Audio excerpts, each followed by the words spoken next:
Hi students, this is professor Kartik Trivedi, you are watching me on my YouTube channel. तो ये बहुत ही important है। पिछले बार एग्जाम के अंदर ये क्वेश्चन पूछा गया था, द गियर टूथ फेल्योर, और उसके कॉजेस क्या होते हैं और उसकी रेमेडीज क्या होती है। तो उसके बारे में फटाफट बताऊंगा विदाउट वेस्टिंग टाइम।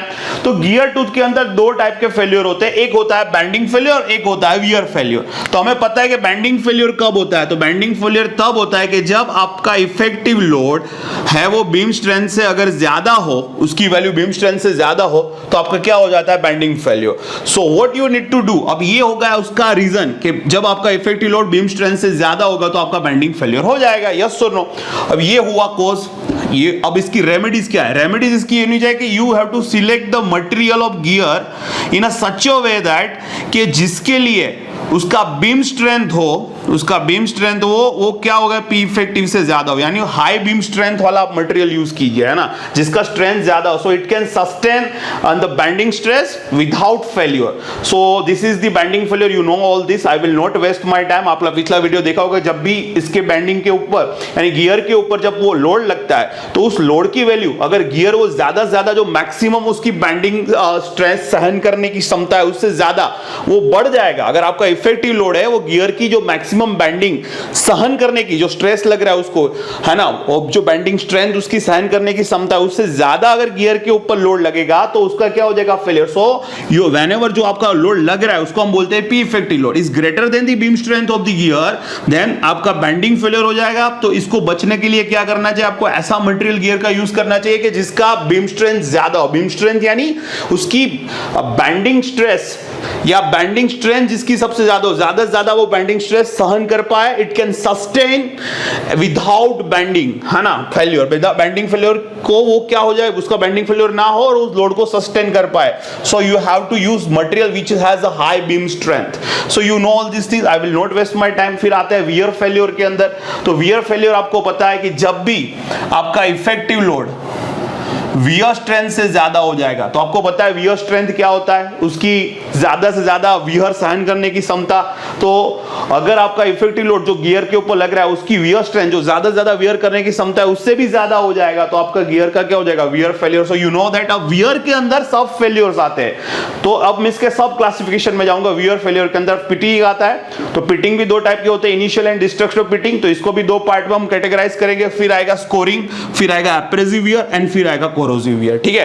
तो सबसे पहले पिटिंग में जाता है। पिटिंग का मतलब क्या होता है, पिटिंग का मतलब होता है खड्डे पड़ना। अब गियर का जो टूथ होता है उसके ऊपर खड्डे पड़ जाते हैं ना। आपको समझ में नहीं आ रहा है कि खड्डे क्या होते हैं, तो आप just write down the pitting on gear. आप गूगल में लिखना, उसकी अहमियत देखा तो आपको गियर की जो टूथ प्रोफाइल होगी उसमें खड्डे पड़े हुए दिखेंगे ना, या मटेरियल निकल जाना, तो खड्डे पड़ जाते हैं गियर टूथ के ऊपर। तो अब देखो इसमें दो टाइप के पिटिंग होते हैं। पिटिंग यानी खड्डे पड़ जाना, ऐसा समझ लो आप। तो पिटिंग दो टाइप के होते हैं, एक होता है इनिशियल पिटिंग, होता है डिस्ट्रक्टिव पिटिंग। अब इनिशियल पिटिंग क्या होता है, तो जब गियर के दो गियर के टूथ एक दूसरे के साथ कांटेक्ट में आते हैं, तो कुछ जगह ऐसी होती है कि जहां पे जो जहां पे कांटेक्ट बनता है और वहां पे स्ट्रेस सबसे ज्यादा लगता है ना, तो उस जगह को बोलते हैं हाई स्पॉट। क्या बोलते हैं, हाई स्पॉट। यानी जब एक ये गियर का टूथ ये दूसरे ये गियर का टूथ जब एक दूसरे के कांटेक्ट में आएंगे तो वो ऐसी जगह के जहां पे अब ज्यादा स्ट्रेस लग रहा है ना, ऐसी जगह को बोलते हैं हाई स्पॉट। तो वहां पे क्या होता है, स्टार्टिंग में फिर ये रिपीटेटिव एक दूसरे के साथ कांटेक्ट में आएंगे, दोनों गियर घूमते ही रहते हैं। तो जब ये दोनों रिपीटेटिव एक दूसरे के साथ कांटेक्ट में आते हैं तो क्या होता है कि जो इन दोनों की कांटेक्ट वाली जगह है गियर टूथ की, वहां पे खड्डे पड़ना स्टार्ट हो जाते हैं। तो उसको बोलते हैं इनिशियल पिटिंग। क्या बोलते हैं, इनिशियल पिटिंग। अब ये क्यों होता है इनिशियल पिटिंग, या तो आपके टूथ प्रोफाइल में कुछ एरर है ना, आपने जब मैन्युफैक्चरिंग करा तो गियर टूथ के प्रोफाइल में कुछ एरर रह गई, तो प्रॉपर मशीनिंग नहीं हुआ है, या फिर सरफेस इरेगुलरिटीज है, यानी गियर टूथ की जो सरफेस है वो रेगुलर नहीं है। तो इसकी वजह क्या होती है, इसकी वजह होती है थर्मल डिस्टोर्शन हो जाना, है ना, यानी आप जो शेप देना चाहते हो उस हिसाब से शेप नहीं बिना है। तो there is some irregularities which is in the surface of gear tooth, so that is called surface irregularities. फिर होता है मिस अलाइनमेंट ऑफ गियर, तो गियर का अलाइनमेंट प्रॉपर नहीं हुआ। तो ये तीन कॉजेज है जिसकी वजह से इनिशियल पिटिंग होता है। तो अब इसका रेमेडीज क्या होगा, तो रेमेडीज यही है कि आप प्रॉपर मशीनिंग करें। Second, you have to make sure कि इसमें कुछ भी सरफेस इरेगुलरिटीज ना हो। और third, proper alignment of the gear होना चाहिए। तो this is the causes and remedies. इसका आप क्या करो, इसको सोल्व कर दो, वो आपका रेमेडीज हो जाएगा। अब सेकंड आता है डिस्ट्रक्टिव फिटिंग। डिस्ट्रक्टिव फिटिंग क्या होगा कि अब यहां पे इस तरीके से खड्डे पड़ चुके हैं, यानी ऑलरेडी गियर टूथ में खड्डे पड़ गए, उसका मतलब वहां से मटेरियल निकल रहा है। मटेरियल निकल रहा है उसका मतलब क्या हो रहा है, जब मटेरियल कम हो जाएगा तो उसका मतलब उसकी स्ट्रेंथ भी कम हो जाएगी, क्योंकि मटेरियल निकलना स्टार्ट हो जाएगा। अब ये होता ही रहेगा, होता ही रहेगा, होता ही रहेगा, तो एक टाइम ऐसा आ जाएगा कि जब आपका जो गियर टूथ के ऊपर जो लोड लगेगा तो अब क्या होगा, वो इतना हो जाएगा कि आपके गियर टूथ का ही फेलियर हो जाएगा। सो इससे डिस्ट्रक्शन हो जाएगा। सो इसको लेवल डिस्ट्रक्टिव फिटिंग है ना। तो ये सरफेस फटिग फेलियर है, यानी अब आपका टूथ का ही फेलियर हो जाता है। तो इससे इसका रेमेडीज क्या है, इसका रेमेडीज है कि आपको ऐसे गियर के टूथ सिलेक्ट करो कि जिसकी हार्डनेस ज्यादा हो। तो हार्डनेस नंबर हमें ज्यादा करना है, तो हमें क्या होता है, इसके लिए क्या होता है, सरफेस हार्डनेस बढ़ानी है, तो उसके लिए आता है BHN नंबर, हमने न्यूमेरिकल में गिना था। तो सरफेस हार्डनेस ज्यादा होना चाहिए, ठीक है, so that it can withstand the load, it can withstand the wear stresses, ठीक है। तो आपको BHN नंबर ज्यादा रखना है, सरफेस हार्डनेस ज्यादा रखना है। तो ये होगा इनिशियल फिटिंग, यानी इनिशियल फिटिंग में सिर्फ खड्डे पड़ेंगे और कुछ नहीं होगा। और डिस्ट्रक्टिव फिटिंग में क्या होगा कि ये पूरा डिस्ट्रक्शन ही कर देगा, गियर टूथ का ही तुम्हारा फेलियर हो जाएगा। सो that is called destructive fitting. अब आता है स्कोरिंग। अब स्कोरिंग क्या है, ये सब सारे वियर ही है मेरे प्यारे बच्चों, ये सारे मटेरियल निकलना स्टार्ट होता है, पर अलग अलग रीजन से होता है ना। अब आता है स्कोरिंग। तो स्कोरिंग यानी एक टाइप का वियर फेलियर ही है, पर ये किसकी वजह से होता है, तो लुब्रिकेशन फेलियर। अब लुब्रिकेशन फेलियर यानी आपका जो लुब्रिकेशन है, मान लो कि गियर टूथ एक दूसरे के कांटेक्ट में आता है, कंटिन्यूस एक दूसरे के कांटेक्ट में आएगा, तो क्या होगा, वहां पे हीट जनरेट होगी, यस और नो। जब आप अपने हाथ, दोनों हाथ को ऐसे घिसो, दोनों की रिलेटिव मोशन करवाओ, तो क्या होगा, हीट जनरेट हो रही है, यस और नो। तो इसी तरह गियर टूथ के दोनों एक दूसरे के कांटेक्ट में आ रहा है, ठीक है, तो दोनों गियर के बीच में रिलेटिव मोशन है, तो गियर टूथ एक दूसरे के कांटेक्ट में आ रहा है, तो वहां पे हीट जनरेट होती है। तो हम क्या करते हैं, गियर टूथ के ऊपर लुब्रिकेशंस करवाते हैं, ताकि जो भी हीट जनरेट हो वो लुब्रिकेशंस है वो एब्जॉर्ब कर पाए। अब कभी कभी बार क्या होता है कि आपने प्रॉपर लुब्रिकेशन नहीं करा, यानी जिस क्वांटिटी में आपको लुब्रिकेशन करना चाहिए था उस क्वांटिटी में आपने लुब्रिकेशन किया ही नहीं है। तो अब क्या होगा, जो हीट जनरेट हो रही है तो वो सारी की सारी हीट वो लुब्रिकेशन नहीं एब्जॉर्ब कर पाएगा। इससे क्या होगा, अगर लुब्रिकेशंस अगर एब्जॉर्ब नहीं कर पाएगा तो जो तुम्हारे टीथ है उसका हीटिंग होना स्टार्ट हो जाएगा, ओवर हीटिंग स्टार्ट हो जाएगा मैसिंग टीथ का।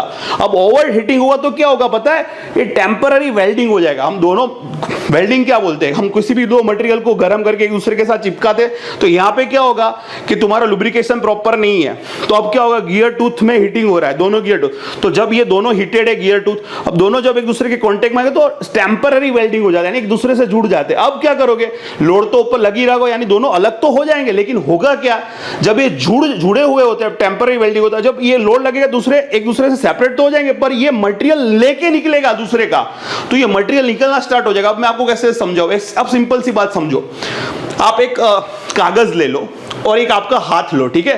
अब आपको क्या करना है, हाथ, ये कागज है, ये हाथ है, हाथ को कागज पे ऐसे रखो और फिर आप हाथ ले लो, कागज को कुछ नहीं होगा, लेकिन आप ये हाथ है इसके ऊपर चिंगम लगा दो और अब कागज को आप ऐसे हाथ लगाओ, तो क्या होगा, चिंगम कागज पे चोट जाएगी। अब आपको क्या करना है, कागज वहीं पे रहना चाहिए पर आपको हाथ ऊपर उठाना है, तो क्या होगा कि वो चिंगम है वो कागज के साथ चिपक गई होगी, तो अब जैसे हाथ ऊपर करोगे तो वो कागज फट जाएगा। तो ऐसा ही सेम चीज यहां पे होगा, जब दोनों गियर टूथ एक दूसरे के कांटेक्ट में आएगा तो टेम्पररी वेल्डिंग होगा, दोनों टेम्पररी चिपक जाएंगे, लेकिन होगा क्या कि उसके ऊपर लोड तो लगी रहा था, यानी दोनों सेपरेट तो हो ही जाएंगे, लेकिन मटेरियल लेके निकलेगा। तो ये उसको बोलते हैं स्कोरिंग, इसको बोलते हैं स्टिक स्लिप फिनोमिना। स्टिक चिपक गए और फिर लोड लगा तो स्लिप हो गए, यानी एक दूसरे के साथ सेपरेट हो गए, लेकिन मटेरियल लेके निकला हो, इसलिए उसको बोलते हैं स्टिक स्लिप फिनोमिना। और ये किसकी वजह से होता है, तो आपका लुब्रिकेशन प्रॉपर नहीं है उसकी वजह से। तो आपको क्या करना है, क्वांटिटी एंड क्वालिटी, इसका रेमेडीज आप quantity and quality of lubricant use करें, यानी प्रॉपर क्वांटिटी में होना चाहिए, और क्वालिटी यानी कि वो जो भी टेम्परेचर वहां पे जनरेट, जो हीट जनरेट हो रहा है उसको एब्जॉर्ब करना चाहिए, और जो भी वहां पे टेम्परेचर जनरेट हो रहा है, जब गियर टूथ एक दूसरे के कांटेक्ट में आ रहे हैं तो वहां पे हीट जनरेट होगी, तो वहां पे कुछ टेम्परेचर जनरेट होता होगा, तो उस टेम्परेचर जो भी है उससे साथ वो लुब्रिकेशन विथस्टैंड कर पाना चाहिए, यानी ऐसा नहीं कि लुब्रिकेशन का फेलियर हो जाए, उस टेम्परेचर को परमिसिबल लिमिट में होना चाहिए, ठीक है। So that is you need to understand. अब थर्ड, एब्रेसिव वियर। अब एब्रेसिव वियर क्या होता है कि कुछ फॉरेन पार्टिकल्स जो दोस्त एक दो मैटिंग टीथ है उनके बीच में कुछ फॉरेन पार्टिकल्स आ जाते हैं। अब हम क्या करते हैं, लुब्रिकेशंस यूज करते हैं। मैंने बोला दोनों मैटिंग टीथ जब एक दूसरे कांटेक्ट में तो हीट जनरेट होती है, तो हमने बोला कि मैटिंग टीथ पे हमें लुब्रिकेशंस करना है, ठीक है। अब लुब्रिकेशंस करोगे तो अब क्या होगा, लुब्रिकेशन में आपने ऑयल फिल्टर का यूज नहीं किया है तो उसके अंदर कुछ फॉरेन पार्टिकल्स, डस्ट या ऐसा कुछ आ गया है, तो अब क्या होगा कि वो डस्ट और वो सारे चीज आ चुकी है, तो जब ये गियर एक दूसरे के कांटेक्ट में आएगा तो वो डस्ट भी टीथ के साथ टकराएंगे, मैटिंग टीथ के साथ, तो क्या होगा, स्क्रैचेस वहां पे पड़ना स्टार्ट हो जाएगा ना।